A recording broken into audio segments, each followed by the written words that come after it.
नमस्कार, स्वागत, सत्कार, बेहद आभार दोस्तों। मैं हूं आपका दोस्त नीरज शर्मा। अभी साथ में साथी बैठे हुए हैं राहुल उवार।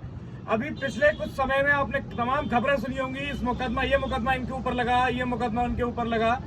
इन्होंने प्रेसिडेंट लड़ने के काफी समय से तैयारी कर रहे हैं, कॉलेज अध्यक्ष के लिए, कॉलेज प्रेसिडेंट के लिए, लेकिन सफल नहीं हो पा रहे हैं। कारण कि इनको ये फेल हो गए। उसके बाद में हाईकोर्ट पहुंच गए अपने रिजल्ट को लेकर। अब हाईकोर्ट ने इनको पास डिक्लेयर किया, हाईकोर्ट से मुकदमा जीत कर आए। क्या पूरी कहानी है इनकी जुबानी जानते हैं। भैया इतना संघर्ष कर रहे हो, अध्यक्ष अभी तक नहीं बन पाओगे, क्या बन पाए हो, क्या कहोगे? पहले तो मैं आपका धन्यवाद देना चाहता हूं कि आप आए और आपने बहुत अच्छा ये मुद्दा उठाया है। मैं आपको बता दूं कि मैं एक गरीब और एक आम परिवार से एक आम छात्र बिलोंग करता हूं।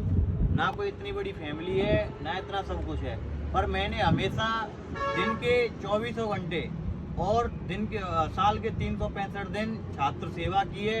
हमेशा जो भी छात्र की मांग रही है, मैं उसमें सदैव अग्रिम रहा हूँ। और जिसके चलते प्रशासन, कॉलेज प्रशासन, शासन प्रशासन, जिससे भी मुझे लड़ना पड़ा है, मैं उन सभी से छात्रों की सेवा के लिए लड़ा हूँ। फिर आपको पता है कि जब शासन प्रशासन से अगर छात्रों की आवाज़ आज तक ना किसी छात्र नेता ने उठाई है, ना कोई छात्र सेवक ऐसा कोई बन के आया है जो इन छात्रों की आवाज़ उठा सके, तो इसके चलते मैंने आवाज़ उठाई। तो शासन प्रशासन को कहीं ना कहीं उनको ये लगा कि ये हमारी कुछ मतलब आप समझ सकते हैं कि आज आप किसी के खिलाफ अगर आवाज़ उठाते हैं तो उसकी आवाज़ को दबाया जाता है, उसको कुचला जाता है। वो समझते हैं कि इसको यहीं के यहीं ख़त्म कर दो। तो मैं पिछले 5 साल से 5 साल पूर्ण होने के हैं। अगर इसके एग्जाम खत्म हो जाते हैं तो मुझे 6 साल हो जाएंगी। पर आज तक मुझे यही कारण है कि मुझे छात्र संघ अध्यक्ष का चुनाव नहीं लड़ने दिया। आज आपको इस मीडिया के माध्यम से बता दूं कि छात्रों की जितनी भी मैंने तन मन धन जितना सब कुछ हुआ है, मैं सब चीज से समर्पित रहा हूं। चाहे मुझे कहीं से भी कैसे भी लाना पड़े, मैं छात्रों के लिए दिया है। हमेशा जो छात्रों की स्पोर्ट्स की मांग हो, उनके पेपरों की मांग हो, उनके पानी की मांग हो, जैसी भी उनकी मांग है, मैंने संपूर्ण अपने उस छात्र शक्ति के डंका की चोट पर उनका काम कराया है। तो मैं आपको बता दूं कि मुझे पिछले शासन प्रशासन ने 2 साल से तो मुझे पास ही नहीं होने दिया। अब जाके आप सभी छात्र शक्ति और आप सभी की दुआ सलामों से मैं अब जाके कहीं ना कहीं पास हुआ हूँ। तो मैं इस मीडिया के माध्यम से बस एक बात कहना चाहता हूँ कि धन्यवाद उस छात्र शक्ति का, जिन्होंने ना तो मेरा हौसला टूटने दिया, ना मुझे हमेशा कमजोर किया, ना मैं हमेशा कमजोर महसूस होने दिया कि मैं कमजोर हूँ। अच्छा, अभी कैसे चुनाव लड़ने के लिए आप एलिजिबल हो गए? पहले क्यों नहीं थे एलिजिबल? क्या राजनीति, उसके बारे में बताइए। मैं बताता हूँ आपको। जब मैं प्रशासन से अटका, जब मैंने प्रशासन, शासन, नेता, मंत्री सबसे अटका छात्रों के लिए, आपको पता है कि मैं रोड पर बैठने की बात हुई हो तो रोड पे बैठा हूँ, धरने की बात हुई हो तो धरने पे बैठा हूँ, और अगर थाने में बैठने की बात हुई हो तो मैं थाने पे भी बैठा हूँ। आपको बता दूं कि मुझ में कई जो छात्रों के हित में काम करता है, पहले तो इन लोगों ने मुकदमा डालकर। अच्छा, मुकदमे जब हुए तुम्हारे ऊपर तो कितने दिन जेल में रहे? जब फर्स्ट बार जो मेरा मुकदमा हुआ था वो MSJ कॉलेज से अपने ही परिवार, अपने ही कुछ संगठन के, मैं आपको बता दूं अभी हाल फिलहाल ना तो मैं किसी संगठन से हूँ, ना किसी पार्टी से हूँ, ना किसी नेता पॉलिटिक्स के साथ हूँ। पर जब सर्वप्रथम मैं विद्यार्थी परिषद का कार्यकर्ता था, तब मैंने वहाँ काम किया और उसकी पट्टी को पहनकर काम किया, उसका प्रचार किया, प्रसारण किया।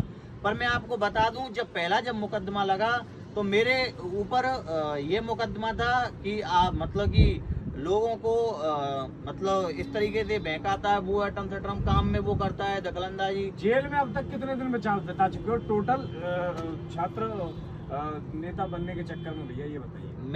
मैं जेल में समथिंग मैं आपको बता दूं कि जब से मेरे पे अभी तक छात्र सेवा में 5 मुकदमे हुए हैं, और 5 मुकदमों में एक बार मैंने 15 दिन की, एक बार मैंने 7 दिन की, एक बार मैंने 3 दिन की, ऐसे करके समथिंग 30 दिन आप मान ही सकते हो कि मैंने जेल में गुजारे हैं। अभी आगे की क्या योजना है?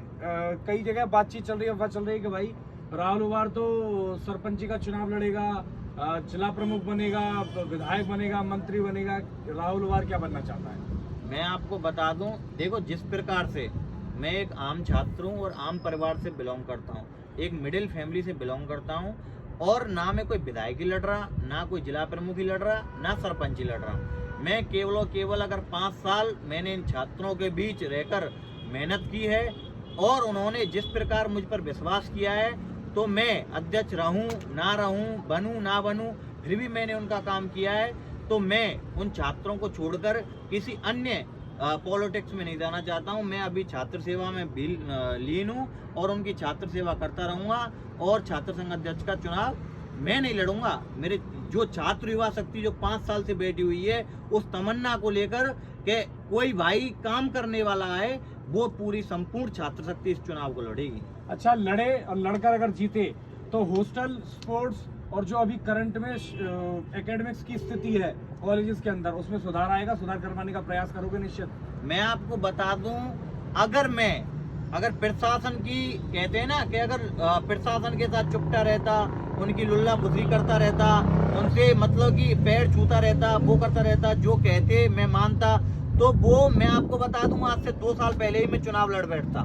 पर जब मैंने ऐसा नहीं किया, मैंने हमेशा छात्रों की आवाज उठाई है और डंका के चोट पर काम करवाया है। हर एक छात्र का, जहाँ छात्र का जो एक छोटा सा काम हो, मैंने वो भी डंका की चोट पर करवाया है। तो मैं आपको बता दूं, अगर ऐसा होता, मैं आपको बता दूं, अगर संपूर्ण छात्र शक्ति, अगर मैं चुनाव लड़ता हूं और चुनाव जीतता हूं, तो ये संपूर्ण छात्र शक्ति का छात्र संघ अध्यक्ष है। आपको बता दूं कि आपको पता होगा कि आप जाइए जयपुर साइड में, वहाँ नेता मंत्री सभी जो इस तरीके से सपोर्ट करते हैं, आज वहाँ का छात्र संघ अध्यक्ष का मतलब है कि काम अच्छे करे और वो यूनिवर्सिटी के लिए ऐसा कुछ लेकर आए। घूमर जैसी अन्य जैसी वहाँ प्रतियोगिता होती हैं और बहुत सारे प्रोग्राम होते हैं। आज आप बताइए, हमारे भरतपुर संभाग का सबसे बड़ा ये महाविद्यालय है, उस महाविद्यालय में बम्बूरों के सिवाय, सौंदर्यीकरण तो छोड़ो, वहाँ बम्बूरों के सिवाय कोई ऐसा स्थान नहीं है कि वहाँ बैठकर छात्र अपने 1 घंटे आधे घंटे या फिर मतलब 10 मिनट भी बिता सके। साथियों, एक विद्यार्थी जो छात्र सेवा करना चाहता है, छात्र संघ अध्यक्ष बनकर चुनाव लड़ना चाहता है, उसको जिस तरह के आरोप लगाते हैं और तमाम जो राजनीति के साथ में हुई, उसकी वजह से कई मुकदमों में फंसा दिया जाता है। बता रहे हैं 30 दिन से अधिक जेल काट कर आए हैं, तमाम मुकदमे लगे हुए हैं और जो पढ़ाई रोक दी गई, इनको फेल करवा दिया गया, जिस तरह का आरोप है जबरदस्ती, वो अलग से। अब हाईकोर्ट से पास होकर आ गए हैं, अध्यक्ष का चुनाव लड़ना चाहते हैं। आपकी क्या राय है इनके संघर्ष के बारे में? अगर आप जानते हैं, आपने देखा है वो, और इनकी बातचीत के बारे में क्या राय है, वो जरूर कमेंट करके बताइएगा। जानकारी को जरूर शेयर कीजिएगा। जय हिंद, जय भारत।